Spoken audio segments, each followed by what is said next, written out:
మగవాళ్ళు సెక్స్లో ఎక్కువ వీర్యాన్ని పోగొట్టుకోవడం వల్లనే బట్టతల కలుగుతుందా?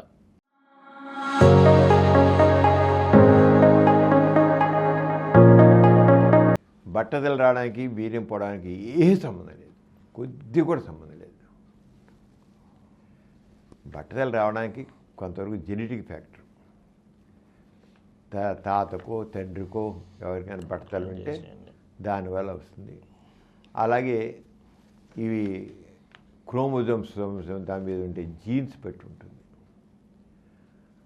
అంతేగాని వీర్యం పోవడం వల్ల, సెక్స్ ఎక్కువ పాల్గొనడం వల్ల, తక్కువ పాల్గొనడం వల్ల, అలాంటి తిండి వల్ల సంబంధం లేదు. అయితే కొంతమంది మాత్రం కొన్ని జబ్బులు వచ్చినప్పుడు జుట్టు బాగా ఎక్కువ ఊడిపోతుంది. టైఫాయిడ్ జ్వరం బాగా ఎక్కువ వస్తే టైఫాయిడ్ జ్వరం ఎక్కువ కాలం బాధపడితే జుట్టు ఊడిపోతుంది. తలలో ఏమైనా ఇన్ఫెక్షన్స్ వచ్చి స్కాల్ప్ మీద ఇన్ఫెక్షన్స్ వస్తే దాంట్లో ఊడిపోతుంది. అది కొన్ని జబ్బుల వల్ల, స్కిన్ డిసీజ్ వల్ల జుట్టు ఊడిపోతుంది. అలా జింక్ లోపంలో ఉంది, ఐరన్ లోపంలో ఊడిపోతుంది. అలా జుట్టు ఊడిపోతుంది, మళ్ళీ వచ్చేస్తుంటుంది. బాగా ఊడిపోయి కూడా కొంచెం ఏరియాలో ఎలోపేషియా ఏరియా అంటాం, ఆరంగ కారణం అంటే కొంత ఏరియాలో అది పోతుంది పూర్తిగా. ఆరంగ రకరకాల కారణాలు, బట్టతలు రావడానికి ఎన్నో కారణాలు. కానీ అన్నిటికంటే ముఖ్య కారణం జీన్స్ ప్రకారంగా వస్తుందన్నమాట. అది పేరెంట్స్కి అయితే ఒక్కోసారి తండ్రికి బాగా జుట్టు ఉంటుంది, తాతకు ఉండదు.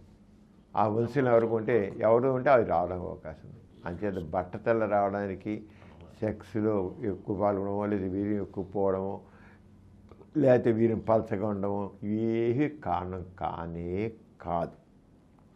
అయితే బట్టతలకి మందులు అన్నీ వచ్చిపోయారు. మందుల్లో పెద్ద కావాలంటే హెయిర్ గ్రాఫ్టింగ్ చేయించుకోవచ్చారు. బట్టతలు ఎక్కువ బాధపడుతుంటే, బట్టతలు బాధపడుతుంటే మాత్రం హెయిర్ గ్రాఫ్ట్ చేసుకుంటూ ఇటీవల కాలంలో హెయిర్ గ్రాఫ్టింగ్ చాలా ఎక్కువగానే చేస్తున్నారు.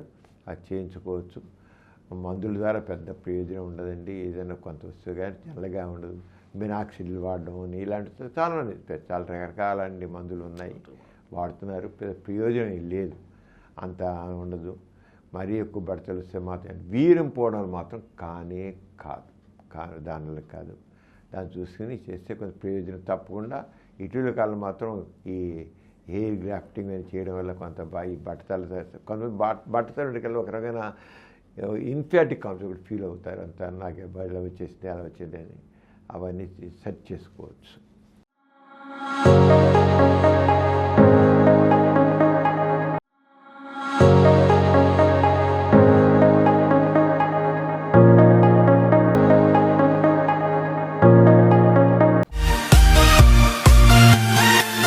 కార్యక్రమం మీకు ఎంతో నచ్చింది కదా. ఇటువంటి మరిన్ని వీడియోల కోసం అనతి కాలంలోనే 21 కోట్ల వ్యూస్ సాధించిన సమరం ఛానల్ సమర్పించు సమరం మీకోసం ఛానల్కు సబ్స్క్రైబ్ చేయండి, లైక్ చేయండి, మీ ఫ్రెండ్స్కి షేర్ చేయండి. అలాగే ప్రక్కనున్న గంట సింబల్ని ప్రెస్ చేయడం మర్చిపోకండి.